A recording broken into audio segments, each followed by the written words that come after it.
Hello and welcome to Expanded Woman Business Network Podcast. I'm your host, Sherry Gideons, and this is my co-host, Misty Willis. Hello, everybody. So today's guest is ANN MEYER. She's a high-performance wellness coach who helps people navigate transitions in their lives, those who are ready to make a major transformation. She's an NASM certified nutrition coach and personal trainer, certified emotional detox coach, and an IIN graduate. She has a background in recovery for addiction and has always had a passion to help others.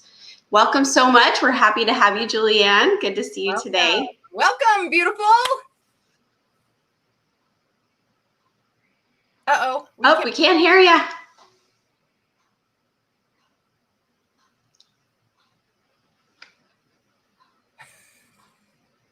Technical. God, how cute is that? I don't know. Technical difficulties today, everybody. Just give us a minute. Yep, absolutely. And I'll take a drink of coffee. Woo, yeah, that's good coffee today.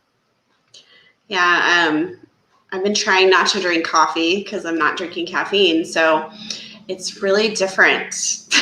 In the morning, I'm like not relying. Right, that's I'm right. not relying on it. Let's try her on the other one. Okay. There she is. Yay. Hello. Let me move some of this stuff. Can you hear me now? Yep. Yes. Okay. Yay. I love it when things like that happen. We're go with the flow type of girls. Yes. I love it. You kind of have to be when you're doing live stuff, whether you want to or not. There's always little hiccups here and there every once in a while anyway. Sure is. It's always fun. You know what? I think what that goes back to is the realization that, you know what? It's how you behave. It's how you react and attach to a situation in the moment, and that we can just go with the flow and have joy. Because isn't that what the topic of today is? Yes. Absolutely. Living with joy. I'll take it. It's a big topic, and health and wellness is a big part of that. But with COVID-19 isolating people, it was something that I really wanted to focus on and bring to the world which is why I started this summit called Live with Joy Summit with my co-host, Mikey Adam Cohen. He joined me, which is fabulous. But we have been talking to people and putting experts out there, including Sherry. It was an awesome conversation. The first day, of course. That's right. That's right. Number one. Oh, you were the first day. Yeah. So, it's just, we want to teach people and remind people how to stay connected during this time of disconnection, and also, ways to keep yourself motivated and happy during this time as well. So that's kind of what I focus on a regular basis. But COVID-19 and all the riots and the, unrest kind of brought a whole bunch of negativity out recently. So here we are, and trying to make a difference and remind people what they can do. That's so beautiful. Well, let's start us out by telling us a little bit about, we know you're in the health and wellness industry, which I absolutely love because I have a passion for that and have been in that industry for many, many years. Start us out with, how you got started in that industry. Well, it's always been a passion of mine, but it's actually a random sort of occurrence. I was working in addiction recovery, as you mentioned when you introduced me. And, I love helping people, but in that particular industry, there's a lot of death and a lot of destruction and a lot of pain. And I just couldn't handle it anymore. When I started becoming numb to people's emotions and becoming numb to people's pain, I thought it was time for me to get out, because I don't want to lose that sensitivity, because it's something that I value in myself. So I decided I was going to become a sheriff, a deputy sheriff. And long story short, I had to go back to school to do that. And I literally had to look around my apartment to see what I was interested in to decide what I was going to study. So I realized, oh my gosh, all my books are health and wellness. All my, and plus at that point, I was working out all the time and, in a healthy way. And so I decided to go back to school and get my certification in nutrition And also, like I said before, the emotional detox coaching as well. And then, of course, another aspect of that is the physical fitness. So when I was trying to become a sheriff, I went from 30% body fat to 20%. And that was just an amazing, and I did it healthy and I stuck to the rules. It was not that easy, but I figure if I can do it, then anybody can. And I wanted other people to achieve their greatness, whatever their goal was. Obviously it doesn't have to be the same as mine, but yeah, that's just kind of, it's a passion of mine, and now I'm able to do it as a living. So, I get to still train people one-on-one. It's kind of quiet, no gyms, obviously. And then, of course, nutrition coaching as well. It's just something that I've always done anyway. People always ask me, what should I eat? So, that's how I knew that was the right industry for me. I love it. I love it. You mentioned trying to lose weight or losing weight, getting that body fat in a healthy way. What does that mean? Yeah. Well, most people starve themselves. And most people go crazy with the exercise. So, well, there is such thing as too much of a good thing. So I definitely changed my diet. I cut out fast food. I cut out, I was a vegetarian, so I didn't have to cut out meat, but dairy is a big one. Sugar's a big one, and sugar's in everything. But I made sure I was drinking plenty of water. And the thing that people also forget about is sleep. Sleep is really important. If you're trying to lose weight, you need to sleep. They don't, most people don't get that. It's not being lazy. In order for your body to recover and get rid of toxins, that's when they do it. It's when it does it is when you're sleeping. So if you're not sleeping enough, it's harder to lose weight. And also the stress hormones as well play a factor in that. But, I just followed a very strict diet that was well-rounded, plenty of vegetables and protein, obviously, and then healthy carbs. And when I say healthy carbs, I mean no French fries. Darn it. I know. So I just, it wasn't that hard. I was never hungry because I ate all the time. But the thing I want to mention is that you have to figure out what works for you. You're a bio individual. So what works for me isn't necessarily what's going to work best for you. But you do have to try things for a good amount of time to see if it's actually working for you. Most people give up a few weeks in, or maybe even a month. And, the first probably 3 weeks that I was training 4 or 5 times a week and also eating well and, just totally changed my life around, I didn't see any results at all. Then all of a sudden I just hit this tipping point, and then whoosh, the floodgates open. So people tend to give up before the miracle.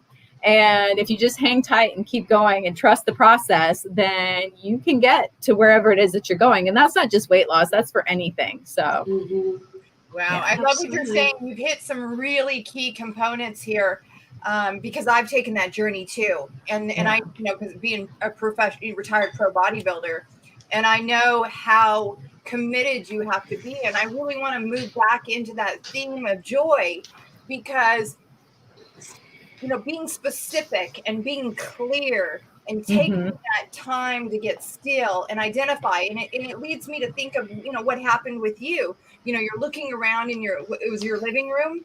And you're looking around in your living room and you're opening up your heart to get clear about what you really want, because that's one of the very first steps in creating what we really want in our lives is to open up our hearts. And so one of the things that stood out so deeply for me with you is that passion, is that joy that came about when you connected with what sounded like it was something you wanted. And it was like that yes inside of you. And the cool thing about it is it goes back to the idea of passion. Love what you do, and you never work a day in your life. True. So I want to really step back into opening up that process for our audience, because like you mentioned with the COVID-19, we're being pulled back. Every single one of us being pulled back to tap in to that. What am I here for? What is my calling? Yes. What is my purpose? What brings me joy and more joy?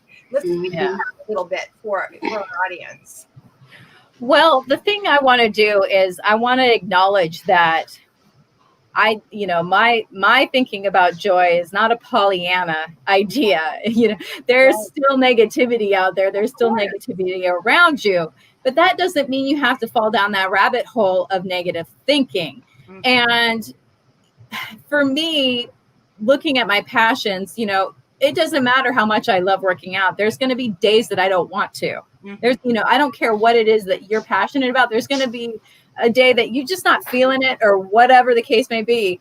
But that's when you find the joy in getting through it. And instead of like getting through it, mm-hmm. change your perception, maybe turn it into a game, because you can have fun. There's always going to be mundane and so-called boring things, but no matter how passionate you are about something, but if you turn it into a game and make the thought process about it fun, then, anything can become entertaining. I feel like whenever, especially now, and a lot of people are going through changes and, working on themselves, self-improvement.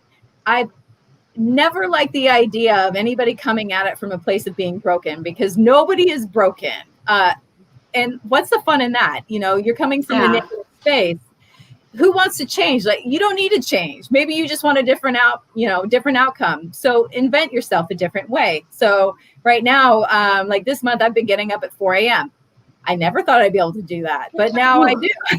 And I actually enjoy it. It's amazing. But I gave myself the chance. Mm-hmm. And that way I can spend more time doing what I love. And, following what your heart is telling you is an important aspect. We get caught up in what we think we should be doing, or what the world thinks. And I'm not going to say the swear word, but rules.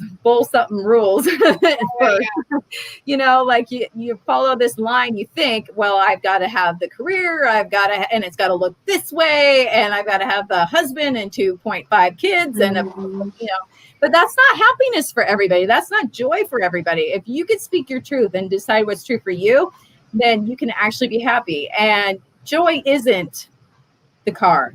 It's, items and things can be taken away, but who you are and how you have a relationship with yourself is what's really going to bring you joy, and how you put yourself out in the world as well. It's about being a service too. I mean, I've hit on a million different things, but, but yeah, it's just,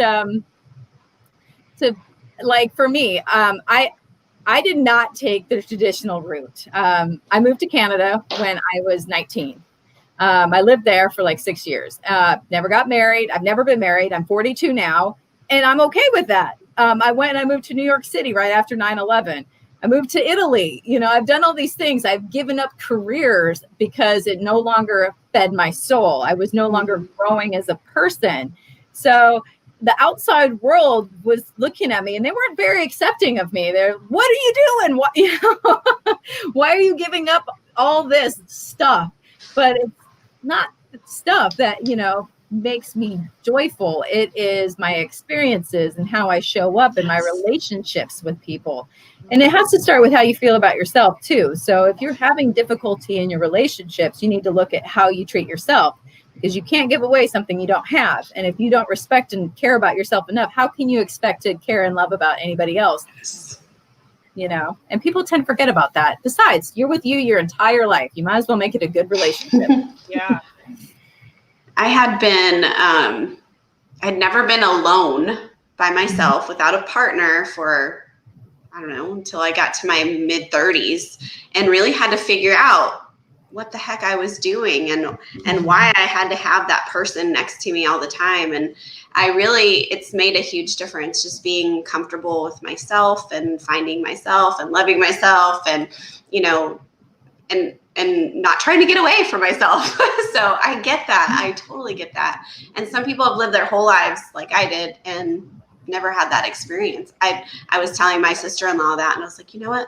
You really need to be alone. She's never lived by herself. She's always had roommates, and she's now 40 or about to be 40. And I'm like, you have to live alone. You need to be by yourself, do your thing, feel good about what you're doing, find yourself, So I think that's the trek she's going on. But yeah, it's pretty difficult sometimes to be alone with who you are if you don't like who you are. And we make ourselves wrong for finding difficulty. And then now we're shaming ourselves on top of that. Like, why can't I do this? Why? It can be a vicious circle if you allow it to be. Mm-hmm. But I've gotten to the point where I look at my emotions and I go, that's interesting. Is that serving me? You know, and I can sit there and I might be right about something, but is that serving me? And I would rather change my perception and be happy than be right.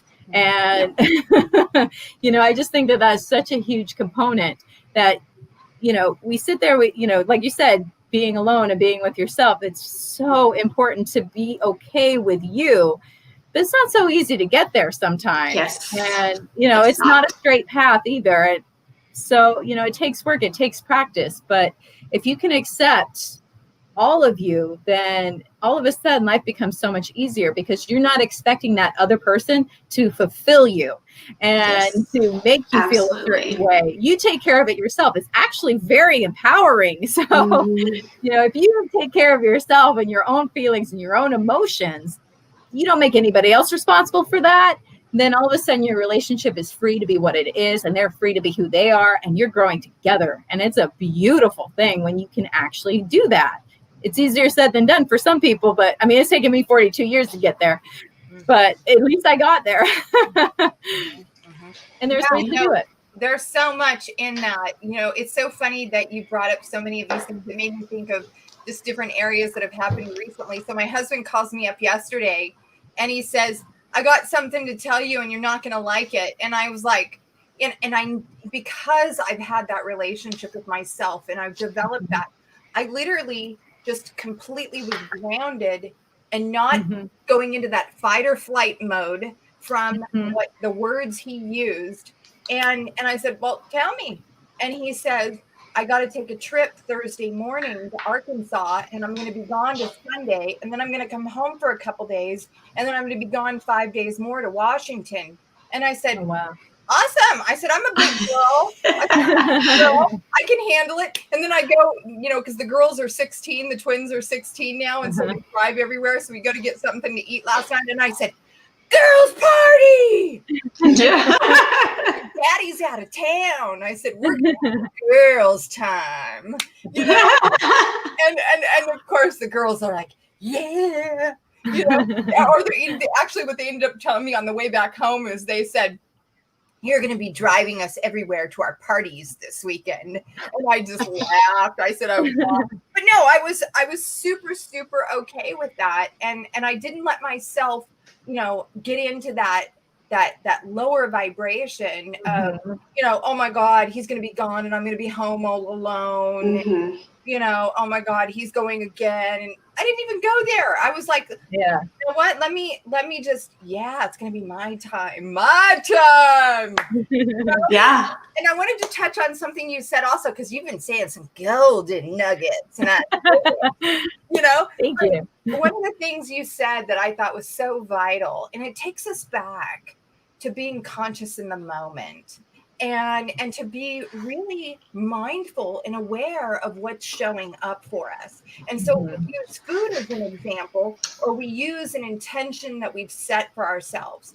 There is going to be contrast experiences that are going to show up because, you know, those are habits and programs and thoughts and beliefs that are running in our operating system that we might be unconscious of. And so if we can, you know, dig into our toolbox, you know, I like to say, you know, one of the things that I do in the moment when it used to be related to weight loss or eating, if I messed up, let's say, for example, I set the intention, if I messed up on one of those meals, I set the intention for, I would, like you said, let's play. I'd say, well, let me just say, every day in every way, I get better and better. This song and this dance, and I mean, whatever I could do to initiate, like you said, laughter and play and fun, because that shifted that vibration that might have been a few minutes ago of me wanting to beat myself up and hate myself into what you're talking about, living from your joy and loving who you are. Exactly. That's such a beautiful point too, because, it just depends on how you think of it. And like, I love this analogy about rain, and it is that rain is just rain. To a farmer who hasn't had it, his crops watered in a month, rain is fantastic. Yeah. But to a bride who has an outdoor wedding, rain is not exactly fantastic, but it's still rain. So it just depends on how you decide to look at things. So I love, the idea of partying with your girls and being like, woo, because you could have just been like, oh man, I got to get through this. I got to get through this. And you don't have to, it's up to you. We don't realize we give our power away so often, and we don't realize that we have complete control over how we're going to look at things. We can't control what happens necessarily around us. Like example, COVID-19, I lost my job. It turns out to be an absolutely beautiful thing, but I could have sat there and curled up in the fetal position and cried myself to sleep and been like, oh, poor me, I'm such a victim. What did I do instead? No, I decided to go big, play big. And now I'm doing something way outside of my comfort zone that I absolutely adore. It's so much fun. I've met such fantastic people, the both of you included. Yay. So, and that never would have happened. So if I hadn't been open to it, I had to be open to it. You can't see something if your eyes are closed. So you need to, be aware of what is possible. And the fact that you can sit there and change your thinking is a good way to do that. And there's a bunch of different ways that you can do that. Actually, it's not just, first of all, it's awareness and paying attention, but a couple of other things you can do is music. If you go listen to a song, it'll pump you up. Then all of a sudden you're at a higher vibration. You're going to come up with solution out instead of problem. Right. And then there's things like moving your body, go outside, nature, all these things interrupt the system, and you can reset at that point, which is fabulous. Breathing. Everybody needs to breathe.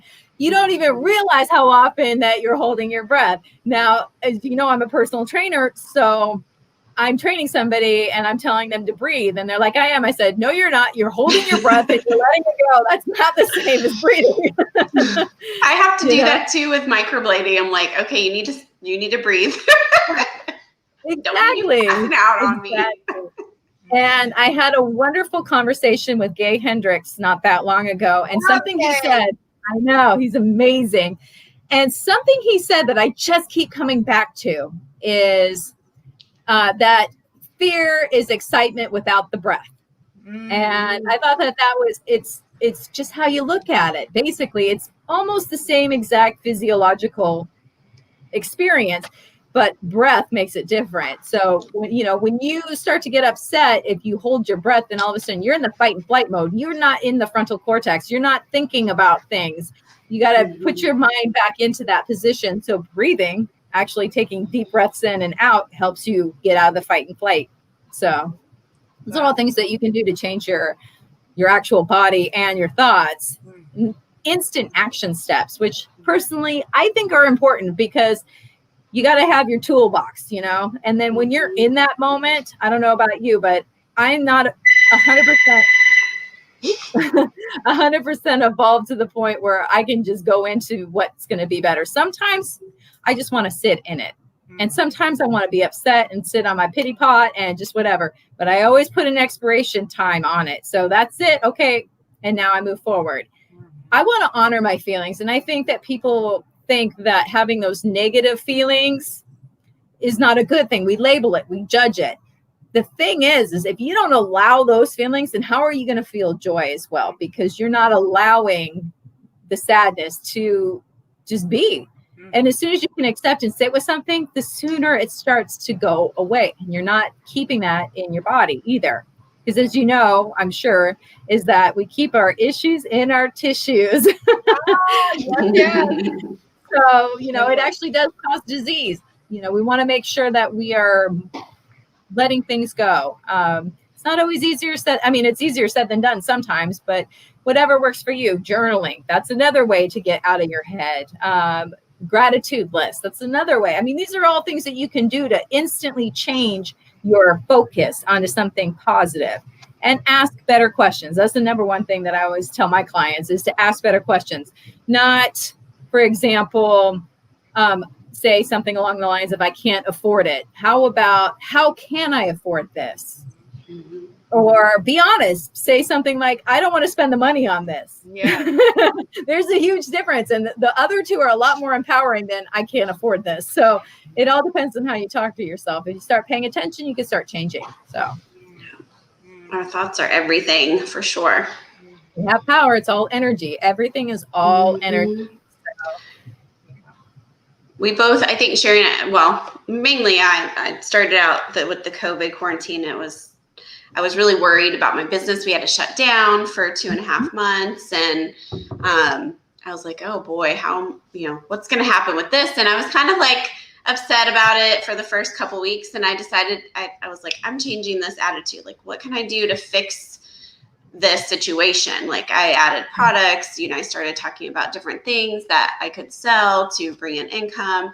And now I am so busy, like going crazy. And it's really, I've been continuously growing, but it's really changed the whole trajectory of what I see now, and changing my thought life. And same with everybody that's going through COVID right now and the quarantine, and they're finding that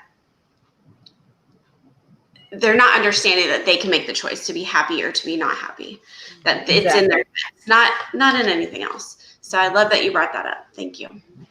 Absolutely.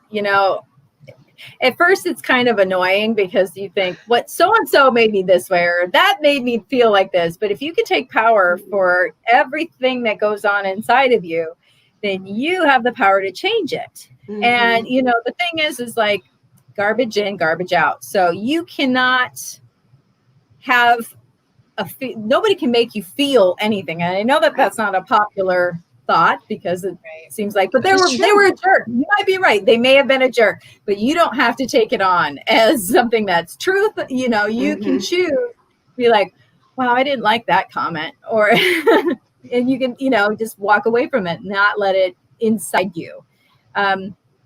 It's so important. Like Dr. Wayne Dyer, he had this saying, and I love this one. And it was about oranges. And he would say, because his thing was, no, it doesn't matter, garbage in, garbage out. So if you have an orange, and let's say you want what's inside that orange, if you smash the crap out of that orange juice comes out. If you lightly peel off the outside, orange juice is still there. Not milk, not water, it's orange juice. It didn't matter what came at it from the outside, because what you are being on the inside is what's there. It doesn't matter. You get to, you have to work on what's inside. So it's not the most popular thing to say, but at least it's empowering. And then you can actually have some real joy if you can own your feelings, which is, powerful. Yeah, I think so much of it applies to people, once again, just getting clear about what they want. And that's really your point of power, because the clarity is what helps us to identify what's showing up. Because just as you said, if we're being from a particular emotion within ourselves, that is the cause of what's showing up in our environment, because we never attract what we need. We only attract what we are. And so we could own what's showing up and take accountability for what's showing up, and to recognize, just as you have said, we have the power. We have the power in the moment. We are that powerful to shift what's showing up. But I love what you said about, really sitting with our feelings, because I feel like that's so powerful, because you can observe those feelings without emotional attachment, and you can identify those as a gift. And they're showing you, hey, you, take a look at yourself. This is a piece of you, whether you're conscious or unconscious of it, but you don't have to give it power. You can look at it and say, you know what, thank you so much for showing me this, for revealing this to me, but I choose to release you.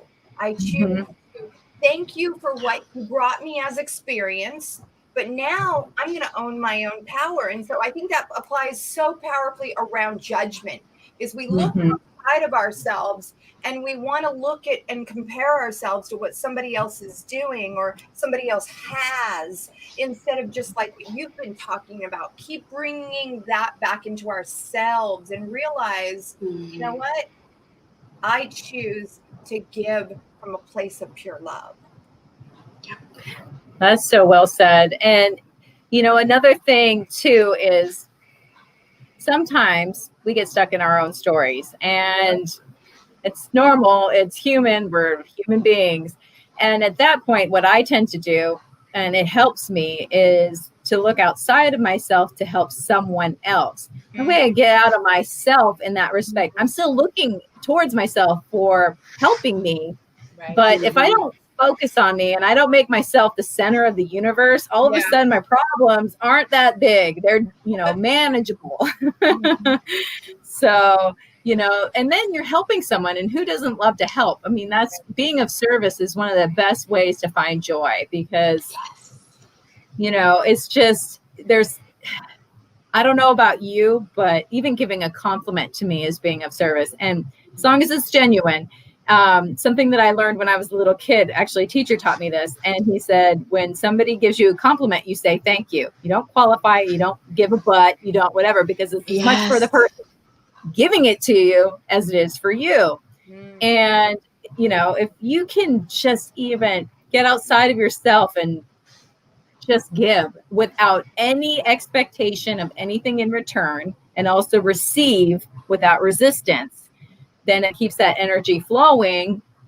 And there you go. Now you're already going up the vibration levels. So because you got that movement going, you can get that negativity flowing out. So it's just a wonderful way to think about that too. Missy? No, so what do you think we can do as far as diet and exercise goes to help us lift out of this funk or whatever we're going through right now? Absolutely. First thing is, don't shame yourself if you're not eating what you think is perfectly, because I guarantee you there's a difference. People in Europe, they have a different sort of lifestyle, and they eat what we consider carbs and bad and all that. And they're some of the healthiest and thinnest people ever, and happy. It's because their relationship with food is completely different. Obviously, garbage in, garbage out. So if you are eating something that is a food-like substance, then you're not really getting any nourishment. How do you expect this machine, your body, to work if you're not putting in the proper fuel? You don't put diesel into an unleaded engine. So it's the same idea with food. Now, as far as actual food, you want to make sure you have plenty of vegetables, no matter what, period. And stop. That's just a given for anything. And then if it kind of depends on what your preference is. I'm never one to say, keto's great or vegan's great.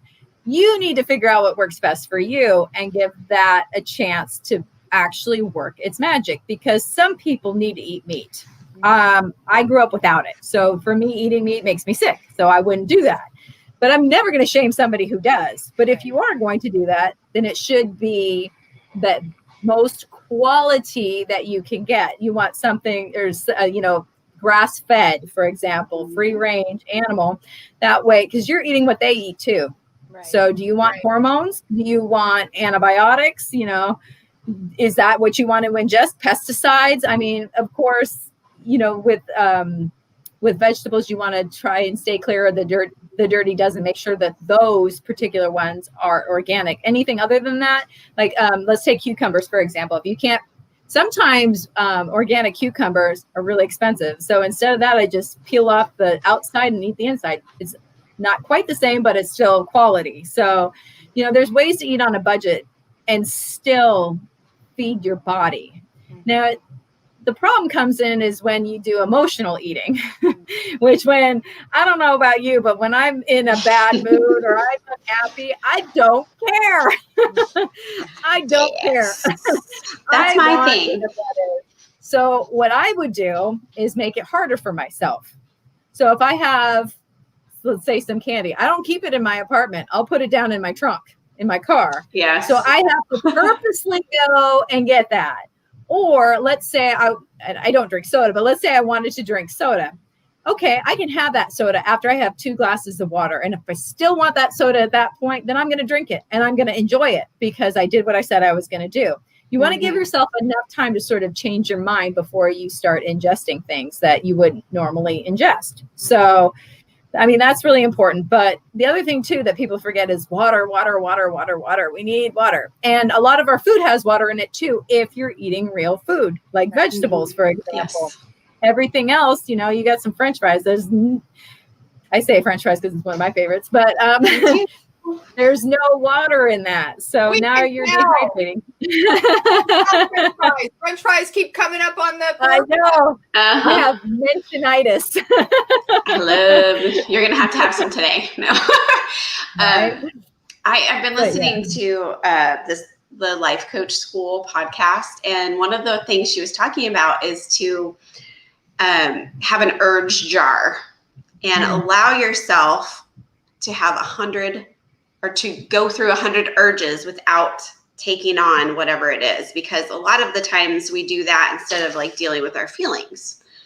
So if you put like a quarter or pretty jewel or whatever in this urge jar and you get yourself to 100, and she's like, I guarantee after you're done with that, you're not going to have those urges like that anymore, because you're actually dealing with the feelings and sitting through the feelings versus just eating them away or whatever it may be that you're doing, buffering, doing something else to avoid the situation. So I love that analogy, and I'm kind of actually working on that right now too. I love that too. And it's a fabulous idea. And the other thing too is when you do have a craving, start moving.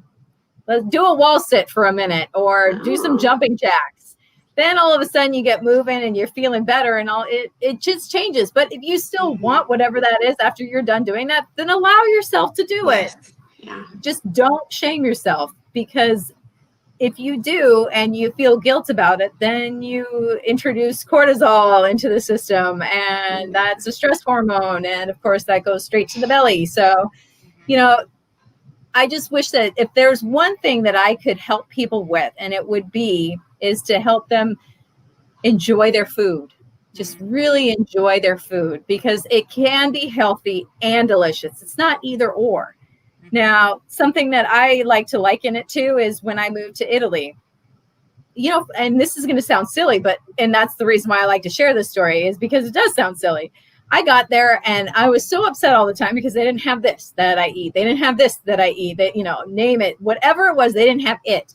And then all of a sudden I was like, whoa, I'm in Italy and I'm mad about mayonnaise. Like, what is wrong with me? So then I changed my attitude and I thought, okay, I'm in a new environment. There's new things. What are my new favorites? I turned it into a game. If you don't like kale, then don't force yourself to eat it. There's plenty of other good options out there. You don't have to hate your food. You can enjoy it and it still be healthy. And that's what I would really love for everybody to be able to do, because it's such a social thing anyway. It's not just eating. It's not just fueling your body. You eat with people, you share experiences, So that's kind of my thought. I just wish that people would just enjoy it, whatever it is. If you have a birthday, have a piece of cake. I don't care if you're on a diet. I mean, if it's a diabetic thing, then, be careful. But, if you need to enjoy your life, you can't put off your happiness. You can't put off your joy. In fact, that is the only way to be successful, is through joy. Otherwise, you just end up killing yourself trying to get things. And what's that, At the end of your life, you're not going to be like, wow, I'm so glad I worked extra hard and got that car. I know. It might be, wow, you know what? I'm so glad I spent my daughter's birthday with her. That's what, That's joy. And people get lost in that, in the things. So I think so much of it comes down just what you've been talking about the whole time. It's about building this relationship with yourself. And it's about really listening to the inside of yourselves, because a lot of people don't truly understand how our body is literally the servant and we are the master. And it's all of that. It's our beliefs. It's our relationships with food. Not only that, it's about understanding by listening when we have allergic reactions to food, when we have inflammation. Our body's always telling us where we're out of misalignment. And so we can go and we say, okay, well, like I'll give you an example. So, through my bodybuilding years, I ate 6 to 7 times a day. I ate every 2 hours on the hour. And my goal was to drink 3 gallons of water per day. Ooh, That wow. was, well, in the beginning, I'm peeing like there's no tomorrow. I mean, it sounds horrible, but I'm traveling with a cup in the car. So, especially because I lived in LA at the time and, bumper to Oh bumper. gosh, yeah. And the girls think it's hilarious. But the point being is that there were certain foods that would cause all kinds of gastric issues in my body. Now, at the age of 55, where asparagus used to be my go-to and broccoli used to be my go-to, now if I eat those, it's nonstop gas. I mean, literally. They're goitrogenic foods. Yeah. They make gas. I mean, they do. And then they say to stay away from those things if you have issues, like cabbage as well. Brussels sprouts. Yeah. And people, they stick to an ideal that, I need to eat this. If it doesn't work for you, it doesn't work for you. There are other options, and just because something worked for somebody else doesn't mean it's going to work for you. You need to listen to yourself. Like, there's no need to have gas all the time. It's uncomfortable, first of all. I mean, it's the body telling you something isn't right, because that's not a normal state of being. So if your body's telling you that, it's going to get louder until you pay attention. It's going to get literally louder. But also bigger problems, and it gets worse if you don't pay attention. Putting your head in the sand doesn't make it go away. There's plenty of other options out there. And I just wish that people would, listen and pay attention to their body. And then the other thing too, that people don't realize is most of us have a bit of a candida problem. And if you can go through a candida protocol, you'll realize that your body is addicted to sugar, and it's not about willpower. It's not that all of a sudden, you just can't help yourself and then you shame yourself because of no willpower. Your body is literally craving it because the candida needs to eat. So of course you're going to give in at some point. But if you can take care of that, and I'm not saying everybody has it, but it's a pretty good guess in America that most people do. But if you can get that under control, then all of a sudden you don't have those cravings anymore. You got to get through it, but then it's gone. And it's pretty amazing if you can get through to the other side. And you got to cut yourself some slack if you fall down and you don't do it perfectly, And that's the thing too about women in particular that I just want to touch on really quick is that we tend to want this thing called work-life balance, or, that there.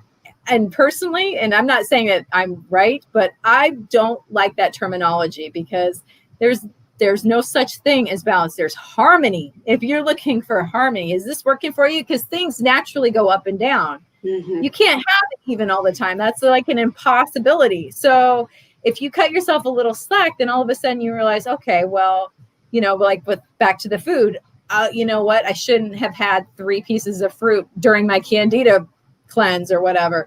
But the next day I don't have any. It's going to even out. You don't need to be like, oh, I failed and give up. Same thing. Like if you can just sort of accept where you are, it only takes one good decision to put you right back on the right path, the one that you were on before.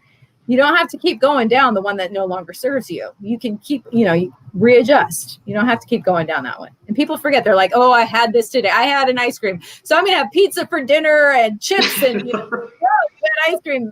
Stop. And then you can have the rest of your day be healthy. Just enjoy it. As long as you enjoy it, then it's not as bad for you. Yeah.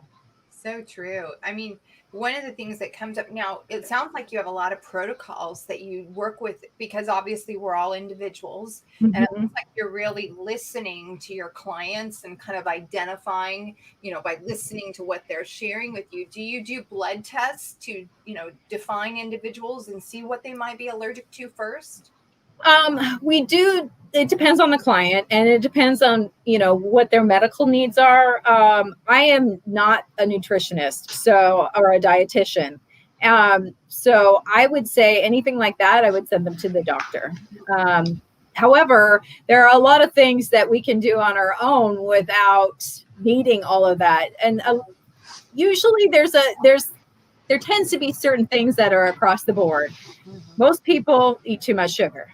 Right. Period. I mean, that's pretty straight across the board. Most people have a dairy sensitivity. Yeah, me. Me too. Me too. Yeah, I mean, it's pretty normal. So if you can cut that out and all of a sudden the inflammation goes down, you're feeling so much better. You don't want to go back to that. And there's alternatives. Most people tend to eat processed foods, not enough organic and whole foods. Like I have a client right now that I'm working with, and she is a fast food junkie. So I told her, you know what? You can have as much junk food as you want, as long as you make it yourself. If you make it yourself, then you can eat it. And you have to use quality ingredients. That's what I asked. And it slows it down. You have a chance to change your mind, and you're not going to eat it as much. So those are because it's easy, not as easy. Yeah. And then the other thing too that people tend to have a sensitivity with is gluten. And you know, I was a big holdout. I was a huge holdout. I was like, that's a bunch of crap. It's the latest diet fad. But it's not. It really isn't. And our wheat is different now than it was before. So you know, it's just, if you can try and be gluten-free, I'm not saying everybody, you know, has an issue with it big, but you know, if you can cut out, like in your, let's say you eat oatmeal, make sure your oats are gluten-free. It's really simple. You can totally do that. It's an easy thing. It doesn't taste any different. Now, some people, like with celiacs, for example, are really sensitive. They can't even have makeup with gluten in it. I didn't even know makeup came with gluten in it. Yeah, you know? I'm that person. I know firsthand. Yeah. I'll break out all over my skin. Exactly. And that's, if you can just, and you can, like I usually have people do an elimination diet, and then we sort of introduce things back in. We decide, okay, that works for you, that doesn't. So that's usually the best way. And anybody can do that on their own. That, you know, you can just give yourself enough time to adjust. So anything I would say, if you're going to start a new habit, 30 days is a great jumping off point. You can do anything for 30 days. The other recommendation I have is not to do too much at once. Yeah. Pick one thing, because you're setting yourself up for failure, and then you're going to give up. And then you've just proven to yourself that you're a quitter. Yeah. You know, then there's that shame cycle. It just gets into it. So it is what it is. But yeah, I just want people to enjoy food and enjoy life, because it should be joyous, even when things are not positive. Like right now, there's a lot of negativity going on. But you know what? When I wake up in the morning and I hear those birds chirping, I feel great. That it's, even if it's just for a moment, I feel great because I just enjoy that. Or, you know, I actually have a note on my door, because I've been working from home so much. It says, go outside and breathe. So whenever I start to get stressed out and get into like that anxious cycle, I go outside and I walk around for a few minutes and I take deep breaths, and all of a sudden life's bearable again. And all of a sudden I can see things again that I couldn't see. You know, I can hear the birds chirping again, for example. But you got to stop, relax, and then go back to it, whatever it is. So, you know, it's so funny. You just brought that up to me. So I use this essential oil. It's called Joy. That's the essential oil. I love it. Joy. And so, you know, that just reminded me. So before we started the podcast today, when I first came on with you, going like that, I was breathing joy. Yep. I was aligning and plugging myself into joy. And I think, I mean, I love that you're bringing all these tools available to us, reminders. It's that pause, and ground yourself and connect yourself with this source, this energy, as you've said, it is everywhere present. And we have the choice to align with it. And, you know, so much of what you've been saying, I feel like it's brought us back to our heart. We forget that it's about bringing the heart to the head instead of the head to the heart. And isn't that where joy and love, the highest vibration in the universe, it's in the heart. And I just love about living in the moment and stopping all this shame and stopping all this need to look at all the reasons there's something wrong. That is beautiful. That's exactly right. Because you can find them. You can find plenty of reasons and proof if you're looking for it. Right. And, I'm still guilty of that from time to time, but I've evolved enough so far in my practice, because it is a practice, to just pump the brakes and be like, okay, if I get in a really negative state, I start naming what I'm grateful for. Yes. And it doesn't even have to be anything huge. It could literally be, I have AC. Yeah, that's huge. I lost my AC recently, by the way. So I have AC. We're talking 24 hours at 100 degrees in our house, because I live in Arizona. Yeah, that's insane. It absolutely is. But, there's little things like that you can do. And people expect, I think it's unrealistic to expect yourself to go from this upset, mind frame to instantly happy. Right. Even if you're driving a car, you have to slow down, stop, and then pop it in reverse. You're not instantly going backwards. So cut yourself a little slack while you're getting there. The more you practice doing it, the faster it gets, the easier it becomes, because it's like learning how to drive a car. I'm going to use that analogy again. When you first learning how to drive, your hands, you're like this, and like everything, you have to pay attention to everything. Now you're like driving along, having a conversation, listening to music, but you're still driving the car. And that's the same thing with attitude. Is once you practice and it gets easier and easier. So you don't have to, it just becomes natural. It just becomes natural for that. So there is, it does take time. It does take practice, but it's possible. It's literally a practice. So, and what works for you might not, work for me, or vice versa. You got to figure out what it is. Like if you're not a writer, then probably writing a journal is not your thing. Don't force yourself to do it. Find something else that you do enjoy. Yeah. Wow. It's so cool that you brought that up, because I have twins and they're driving, the 16-year-olds. And I was just explaining that analogy that you just gave us. I was like, you're strengthening like a muscle, in your body. And I said, and you're getting comfortable. I said, there's going to become a point where it's just going to be second nature. And I always tell them, lighten up on yourself, because they're all like, But that's how we are with ourselves in general, especially when we're trying to create something different in our lives. Yeah. Or even, we need to relax, like just chill. I mean, I think too that we're our own worst critics. Like I would never, and I'm a lot better than I used to be, hands down, a lot better. But I would never speak to you, Sherry, or you, Misty, and be like the things I say to myself. I would never talk to you that way. Exactly. So why do I accept that bullying from myself? Yeah. That's just not acceptable. And now I call myself out. I'm like, whoa, okay. Thank you for your opinion. Go sit in the corner. I don't need it. Yeah, we would never talk to other people the way we talk to ourselves. And I think the more you practice, like you said, the awareness of it, the easier it gets to not do those things. Yeah, it just absolutely. takes time. It just takes time. And anything worth doing is worth doing well. So, it's not going to be the easiest thing in the beginning, but it does become second nature. And then you find this whole nother level where you still get to grow. And it is a beautiful, beautiful, beautiful thing. Hi, Monkey. There's your partner. There's my partner. Hey, Monkey. Love that man. He's amazing. Honestly, if it wasn't for him, our summit would not be what it is. So he is an amazing man. He is absolutely. I adore him. I mean, he's so supportive of me too. And all we're doing, I mean, that guy, we want to talk about pure love. That guy is so loving towards everyone. Yeah, he is. And that's, if you haven't had the chance to get to know him, please come join our summit at the www.livewithjoysummit.com, and you will see generosity in action, just the way he communicates with people. Thank you for putting that up. And that's our free gift to you.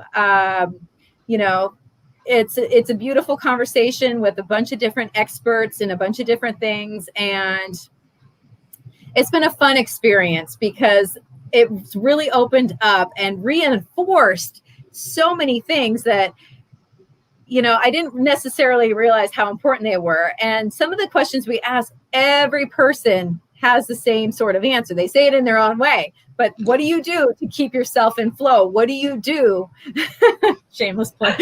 What do you do, to set yourself up for success? Meditation is one of them. Gratitude list, hands down. Everyone who has joy and success in their life, they start their day with intention. They don't just wake up and react to everything that's happening. Yes. They set it up. So yeah, it's pretty amazing.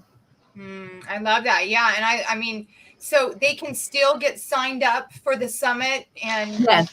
How many more years do you have? Well, it ends on Sunday. However, that being said, because Mikey came on this project with me, things didn't, really catch momentum until about the middle of the summit. So we are offering every single speaker available as an encore for 3 days at the end of the summit, from the 24th to the 26th of August. So that way, if there's anyone that you missed, you have the chance to go in and see their interview and also pick up their free gifts. Love it. Love it. So, Julianne, how can they get a hold of you for any of your own coaching and absolutely all that?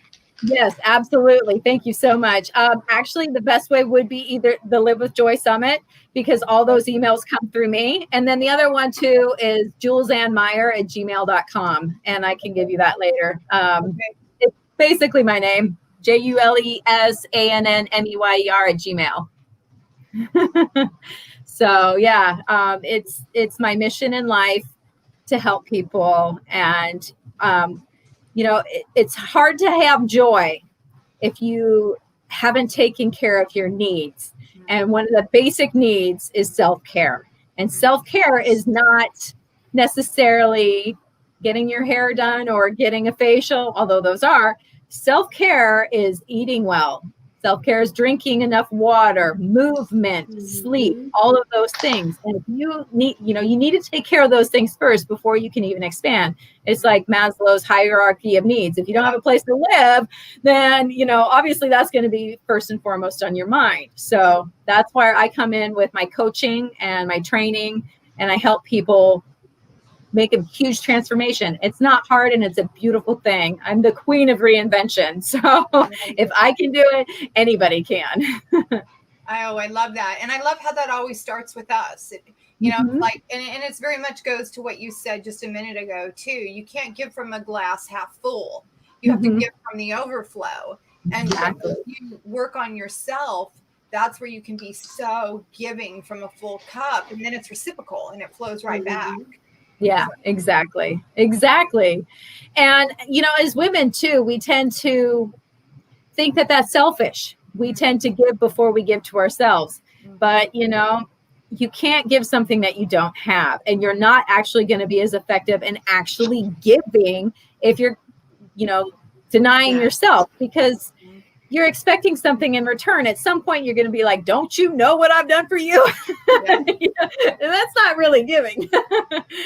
So, but yeah, I just want everybody to take care of themselves and be kind with themselves, and know that these negative feelings that we have, it's okay. It's okay to have them. You can notice them and be like, yeah, okay, I feel that. And then now I'm going to move forward. Now I'm going to change my thinking and move forward. Wow. Well, it's been a beautiful show with you, and we feel so grateful for you. And thank you. And in our inner circle, that, we've created this stable inner circle of love and joy and talents and geniuses. And we stand on each other's shoulders, and that makes a big difference. It does. It absolutely does. Well, thank you so much for having me. I love you ladies so much. And I always enjoy my conversations with you both. Likewise. So, Misty, go ahead and share with our audience members how they can reach us. So you can reach us on our website at expandedwoman.com or on Facebook at Expanded Woman Business Network. We have a page and a group there, and we have our Instagram, which is instagram.com/expandedwoman. And we have Twitter, but it's twitter.com/expandedwoman. I've never used the Twitter yet, so I'm not a tweeter. Outside. Sherry's always putting up Twitter. Thankfully, only for Instagram that you can forward it immediately to Twitter. That's handy. Yeah, makes it easier, huh, Julianne? What's that? I'm sorry. I said, whatever makes it easier, huh? More Exactly. Easy. Make it easy on yourself. Don't make it difficult. Right.